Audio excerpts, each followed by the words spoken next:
Ұстаздық еткен жалықпас үйретуден балаға деп Ұлы Абай айтпақшы, сіздерде келіп жеткен мейрамдарыңызбен құттықтаймыз. Құрметті ұстаздар, ұстаздық етпес жалықпас үйретуден балаға деген Ұлы Абай бабамыз. Сіздер жастардың санасына сынала енгізетін тәлім-тәрбие үлгі-өнеге өлшеусіз. Сіздер жастардың болашағын айқындайсыздар.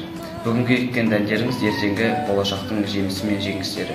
Ұстаз бізді білім беріп өсірген, қатемізді қашанда кешірген, өмір жолы қиын жол деп әрдайым тәрбиелеп, ақылдап өсірген. Құрметті ұстаздар, мен сіздерге келе жатқан көзбен әкеңіздермен құттықтаймын.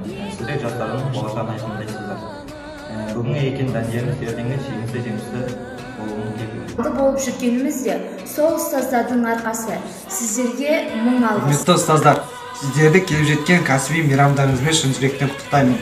Сіздерге зор денсаулық, қажымас қайрат тілеймін. Сіздердің арқаларыңызда көптеген оқушылар талай белестерді бағындырды. Сіздерге мың алғыс.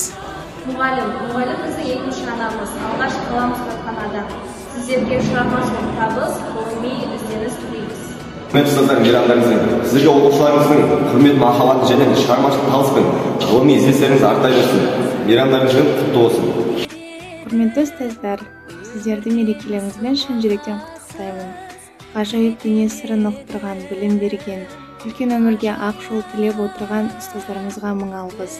Осы ұрпақты, жас ұрпақты оқыту мен тәрбиелеу жолындағы еңбектеріңізге табыс пен шығармашылық жетістіктер тілейміз. Ұстаз деген бұл ғылымға ғана жетелейтін маман емес, адамның рухани дамытатын тұлға.